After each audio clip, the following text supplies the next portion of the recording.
So, due to the fact that I have some things to talk about, and it's a lovely day outside, I decided to break the nighttime rule of walk and talks and do it in the day. Technically, this is the second time I've done it, but who cares? My rules, I can do whatever I want. There's that mini, hold on, there we go. I had to raise my brightness so I can actually see things.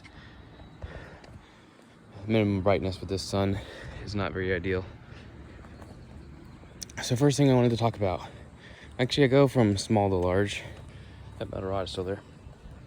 Smallest, I guess it's a two-parter. So I was thinking about how when I'm thinking about things, oh my god, and it has an antenna or whatever that is in the back. I don't know what.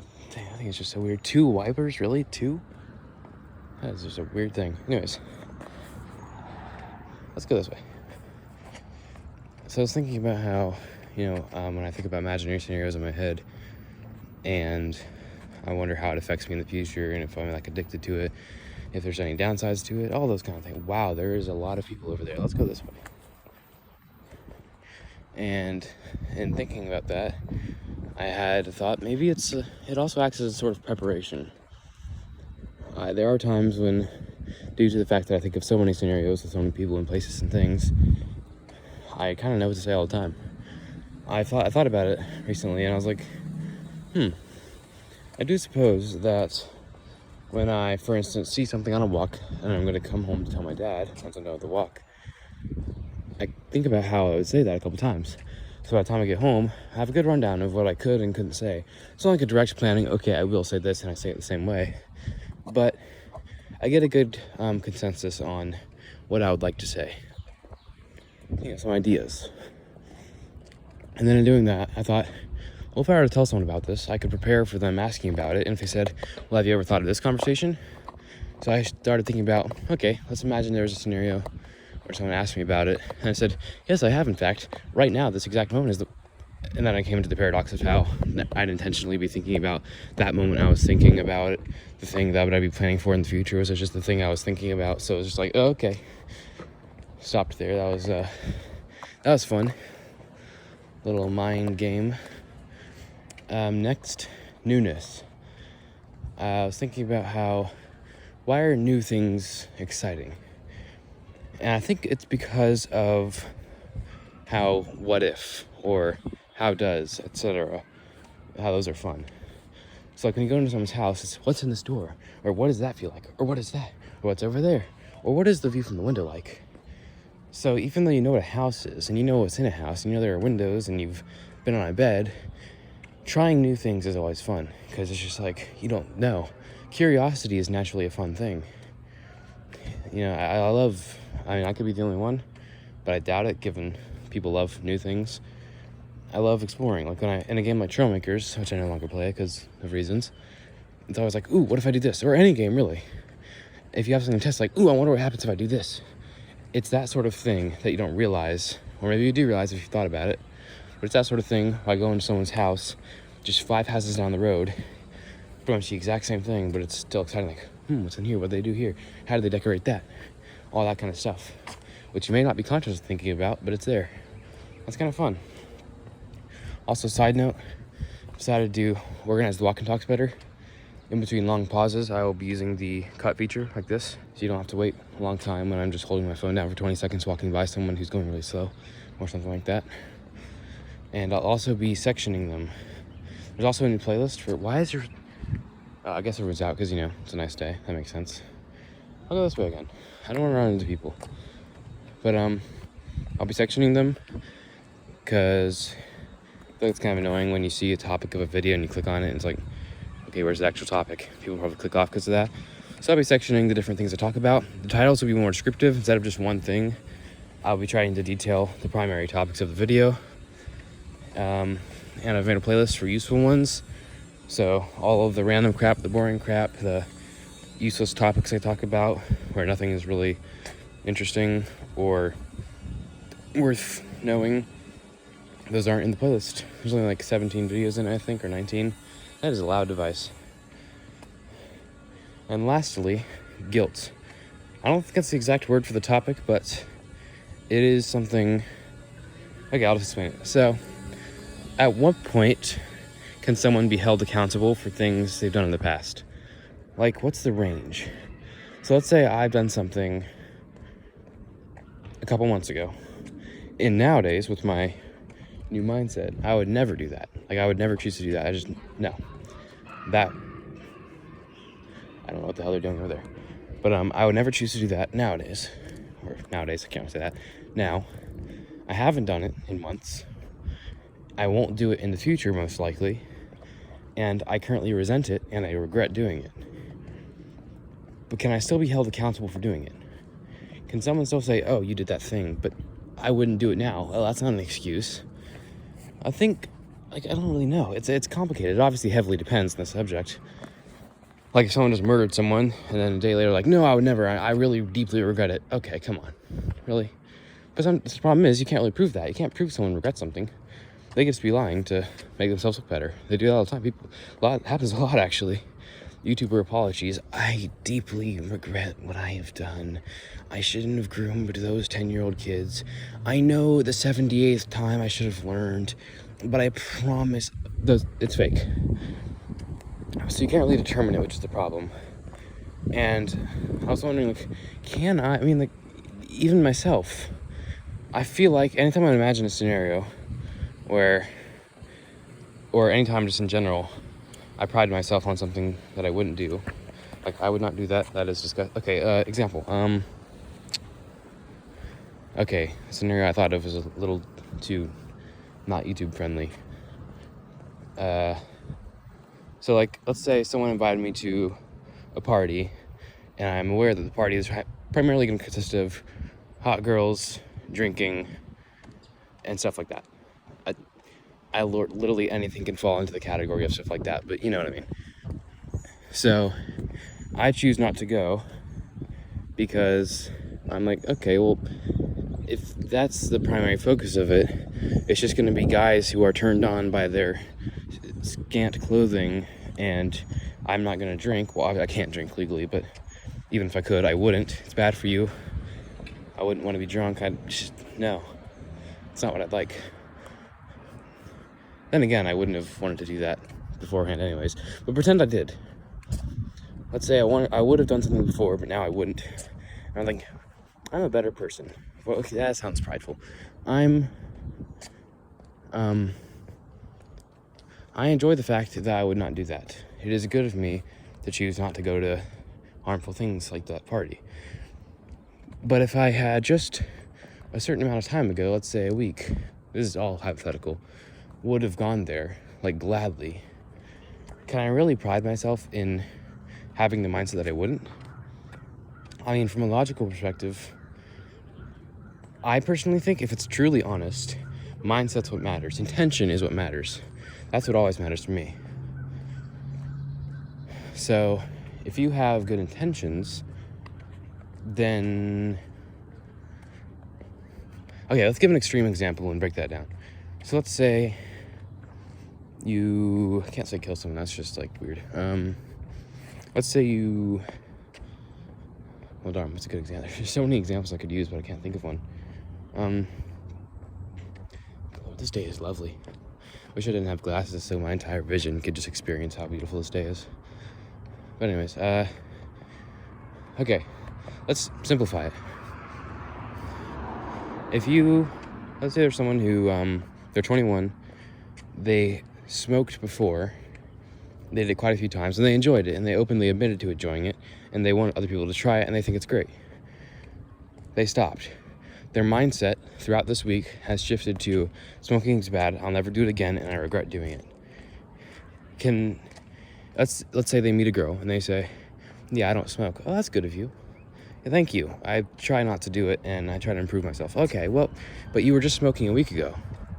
So can you really claim to that? I think I found it. Okay. Given it's heavily based on time, it's dedication that matters. If it's, I haven't smoked in 10 years, oh, congrats. I haven't smoked in 5 days. Trust me, I changed my mind. I still think the mindset matters, but the important part of it, or rather the important half of it, is can you stick to that mindset? Yes. Saying, I won't do this bad thing, good. But how long will you say that? God, the Subaru Ascent Onyx, it just looks so weird. Looks so big for a Subaru.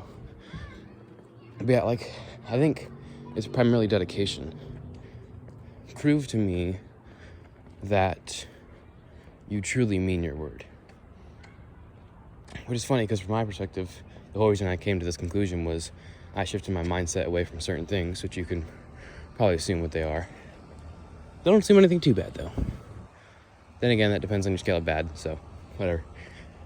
And I wouldn't do those things now. I regret doing them in the past, and I intend not to do them in the future.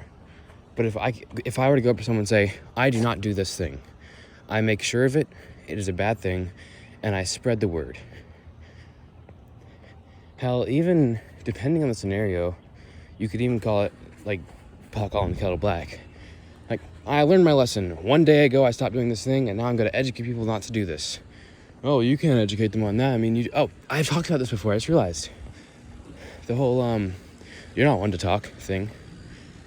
But they've learned their lesson. Their mindset is now negative against this bad thing. So they should be the one telling people not to do it.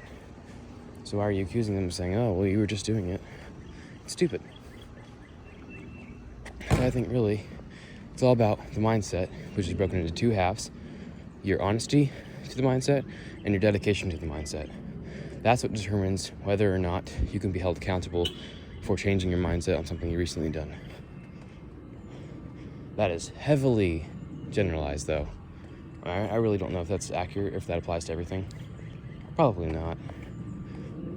Let's give more examples, though, just to somewhat test the theory.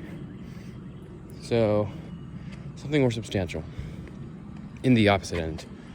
If you, let's say you were a 30-year-old guy who liked sex, but over the past decade, a long time, you like, even at a certain point when you were 31, you stopped liking it and you think it's bad, and you've held this mindset for 9 more years. Great. I think that person can say, like, I've stopped doing it. People congratulate you. Like, if you get off drinking, oh, good job. I've been sober for 10 years. That's good for you. I haven't listened that long. Oh, that's good dedication. They congratulate you for being dedicated to a good mindset, which is why it's such a substantial part of it. So now let's think about why, oh, by the way, 2 trees are cut down now, which is why that looks so much more empty. But okay. Love to sew. Anyways, getting so off topic. Why would we congratulate them? Why is that a good thing? Why would we not hold them accountable? Because they have shown, ooh, okay, those two halves are intertwined. That's a loud motorcycle. It's because it's the dedication to the honesty, not just the honesty and the dedication, but you're showing you're dedicated to truly meaning that. If you do something a lot, but you don't really mean it in your heart, you're only doing it for, let's say, publicity, you want to look like a good person, you're dedicated to that thing, but it's not honest. Or you could say, I will never do this again, and you're honest about it, but then a week later you're binging on snacks again. So you're not dedicated. So you have to honestly be dedicated, and be dedicated for your honesty. And obviously it depends on the distance. Like, dedication for major things like murder, saying you never murder someone again a day after you did it, it's like, if you're still psychopathic and you still want to murder people and you are mentally ill, But if it's something like, I won't snack at all, well, honestly, that might even take longer to prove, because at any point you could so easily just start doing it again. Compared to something like a murder, you don't just go off and murder someone. You could, technically, but you don't. Hopefully. I hope you don't. Please don't. So you have to really prove, especially on easy things like snacking, it is so easy to just chip. Chip, that's good. Ruined your dedication, right? And if your dedication's disproved, then your honesty's disproved, because you clearly weren't honest to that thing. Thus, both of those are disproved. So, being held accountable for past things, which you have now changed your mindset on, in order to not be held accountable for those things and be accepted as a changed person, you must be honest about these things and be dedicated to that honesty. That is the baseline I will establish. And given the certain things I no longer do, regret, and won't do in the future, so that's why I feel like I can't be prideful about those things. Can I really claim to not do those things and take pride in not doing them when I did them months ago? I mean, sure, I know I won't do them. I'm aware I truly mean it, and I will be dedicated to it, but I haven't been dedicated. I will be, but not yet. So I can't really claim that I wouldn't do something and I don't do it, and I'm a good person for not doing that bad thing if... I hate that device. It's so loud. It kills my ears. Jesus Christ. That guy walking his dog is the one who owns it. He has one on two sides. Apparently doesn't realize it's actually loud enough and high-pitched enough to damage ears because he's stupid. But anyways. Scroll across. Yeah. So, I feel like the reason I don't want to take myself with pride in not doing that thing is because I guess really the dedication thing is absolute. Even if I know I won't be doing that anytime in the next who knows how long, I still don't want to claim I'm a good person for not doing it. Obviously, I wouldn't say that in general. That's a selfish thing to say. But like, I won't claim that I made a good choice in not doing that because I just haven't shown the dedication. I can't think of any other reason. You can reword that too. You can reword that to say something like, I haven't, I don't know, it hasn't been long enough. Like, it hasn't been a long enough time to where I can, man, this is a weird topic. I can't really figure it out, because it's a complex one that covers a variety of ranges and things, so. I do suppose, I hate that Mazda, bro. It looks so squished. It's like an egg. I honestly can't figure it out. I think my baseline I established earlier is the most accurate way to describe it, but establishing specifics for how long you have to do it, how honest it has to be, no, you can't do that. So, as for now, I won't hold myself, or I won't pride myself in not doing that bad thing because it hasn't been long enough. I don't know how long it has to be. I think at some point in the future, I will be proud of not doing it. I think it shows that, it shows your mental resilience. I know that I'm able to do that. Wait, okay, that should disprove my theory then. But, I don't know. Because, like, if someone's weak, then they can say it and they can honestly mean it and they can do it for a month. But they rely on that thing so much that at some point they come back to it, which is the dedication thing. But I know I'll be dedicated, and I know I have the mental strength and self-control to be dedicated. So why do I still feel like I can't hold my... Why? Dang it. Maybe it's because I'm always thinking from other people's perspectives. Like, I do that a lot. So if I'm thinking from their perspective, they don't know my honesty. You can't, as I've said in my video about trust, you can't really just you can't really be trustworthy at all. No matter how much dedication you show to someone, you can always backstab them. So, given that, someone would have to see enough to trust me. I still don't think trust is a thing, but sure. They have to see enough time and dedication to trust me. And because I'm thinking from their perspective, I'm just covering the mic from the wind. Or at least kind of doing it. It's really hard to. It's really windy. But yeah, because I'm thinking from their perspective, in their mind, they haven't seen enough to show that I am dedicated. Thus, they will... Dang it. No, that's not... I'm really struggling on this. So the proposition is why, even though I know I have an honest mindset on this, and I will keep that mindset for a very long period of time, potentially for my entire life, why is it that I do not want to pride myself in doing this good thing, even though I already have done it for a period of time, and I know I will continue to do it? What is stopping me from what's another term for taking pride in myself? Okay, I'll say it again.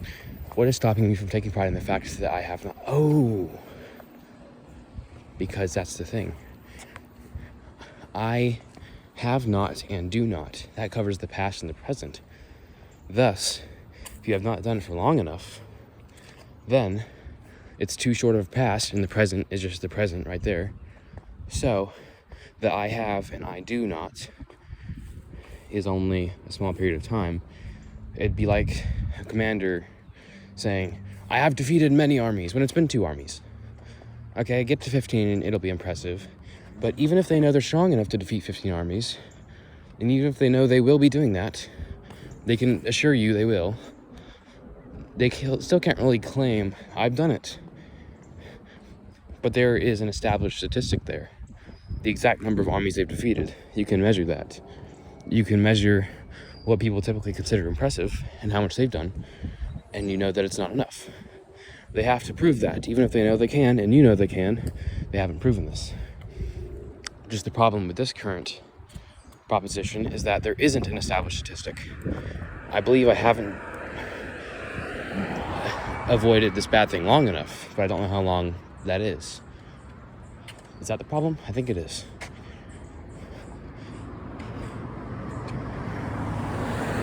I mean, that's the best I've got. I'm really crunching my mind to try and figure out a reason for this. So yeah, my conclusion, I think, is that, let's turn around here. I have not yet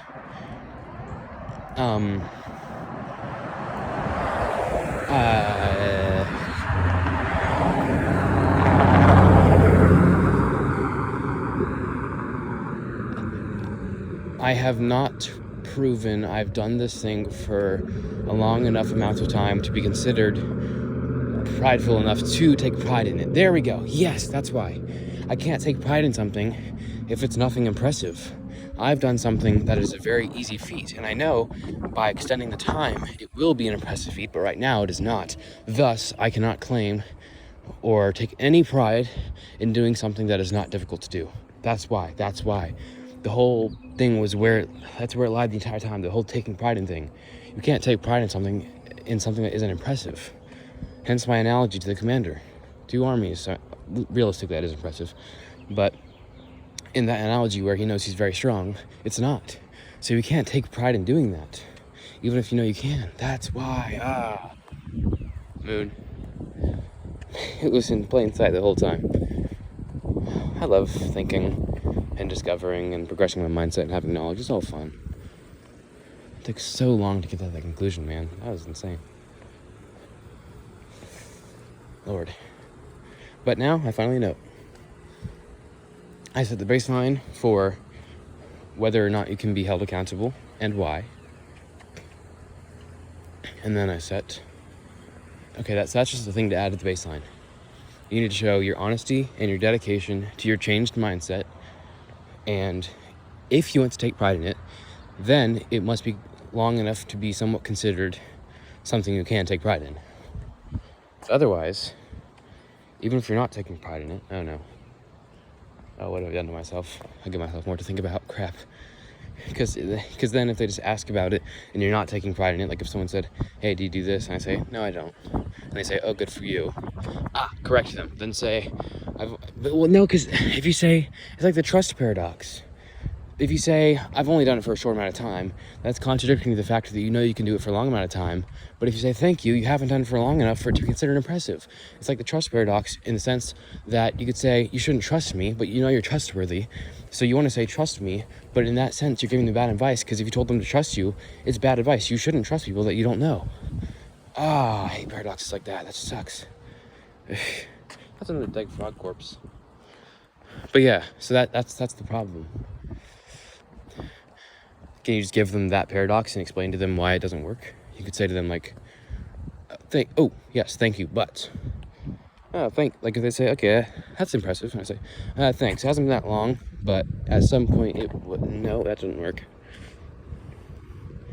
Well, now I gotta figure out an answer to this conundrum. If you've done something for a non-impressive amount of time, someone asks you about it, you're not taking pride in it, but if you say like, yes, I don't do that, and they say, that's good, then what do you do?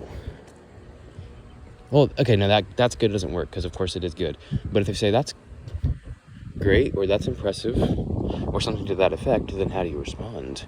Because it's not impressive, but you know you will be able to be dedicated to it. If you say, oh no, it's not, that's kind of admitting that you won't be able to make it to an impressive amount of time, thus you're mentally weak, even if you're not. Crap. Let me think on this for a moment. Comparison. That's why. So if they say that's impressive, they're comparing you to others. If you have done something that is not impressive compared to others, like, okay, that's a problem. Ugh. So the thing I'm using, which I haven't told you directly what it is, but you can probably infer, that I have not done in a period of time. That's not really impressive, but, so that's the problem. I was assuming they would compliment. I'm assuming they would say that's impressive, but they wouldn't. They wouldn't say, they would say that's good, at best. And in that sense, they can only say that's good because that's an accurate thing. And when they say that, you can say, yeah, and you can correct them. You can add on if you want to be more accurate and say, it hasn't been that long, but I'm getting there and I hope to be dedicated to it. So they wouldn't say that's impressive or anything to that effect if it wasn't. Thus, that conundrum is completely nullified because they would not congratulate you on something that wouldn't be impressive. So they would only congratulate you on something that is impressive. And in that sense, you can take pride in it. Yes. I broke the system. Man, that menu is still so weird. Thought is so fun. That goes all the way back to the early point I made in the video. It's just really fun to think and discover things. This entire section has been interesting, and I've liked exploring it and uncovering. And now, if I ever come to this thing again, instead of thinking for 20 minutes on breaking down this entire system and making sure I get every detail, I've already done this. So now that adds to my knowledge, and if anyone asks about it, I have a good answer. So now let me loop this and bring back all the knowledge I've gained to something that's applicable to me. Can I take pride in the fact that I have done this knowing I have not done an impressive amount yet, even though I know I can? I cannot take pride in my act, but I can... Ooh, there we go. I can't take pride in what I have physically done, but... separating the mindset from the physical. That's honestly the answer to a lot of things I've found. So what I've literally done, I can't take pride in. But you shouldn't, again, I'm saying take pride. You shouldn't be prideful at all. But, just bear with me. But you should take pride in the fact that you have a good mindset. But not the fact, so it depends what you're talking about. Dang it. I've done that so many times. I've gone on so many rabbit holes thinking, how does this work? I can't figure out. It's a conundrum. And it's because you have to separate the mind from the physical. Mind over matter. Oh my God. I've come to this conclusion so many times. It just goes to show there are so many consistencies in the world, and that's one of them. That's just such a weird car. So, with this knowledge, I can now break down and understand. The situation is, I can't take pride in what I've done. I can take pride in my mindset and that it's good. It is a good thing that I've done that. It is good that I've stopped doing the bad thing. And if I wanted to take pride in what I've done physically, then I would have to wait till it's an impressive feat. No one should compliment me. They can compliment the mindset if they want, but until it's impressive, they cannot compliment what I've physically done.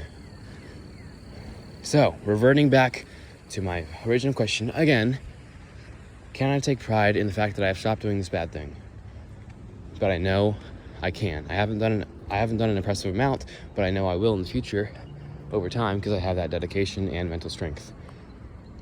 I can take pride in the mental strength, can't take pride in what I've done. Boom, got it. Yes, I nailed down it. The grammar is failing and I'm stuttering. Ugh. I am so glad that I finally completed this loop. I finished it up. I've come to a conclusion. See, if you don't think a lot, then you wouldn't have gotten there. You would have just got a basic answer, but I need to establish every single accuracy. I need to hammer down the point. I need to get every minute detail and make sure it all works together. And now, finally, I think I have the knowledge I need, and if the topic ever comes up, I'll know what I need to know.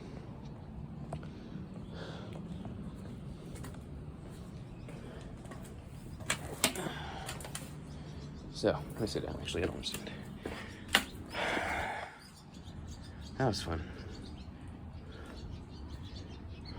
That was perfect. And with that, God bless you. Hope you enjoyed. Hope you learned something. And as always, adios, my amigos.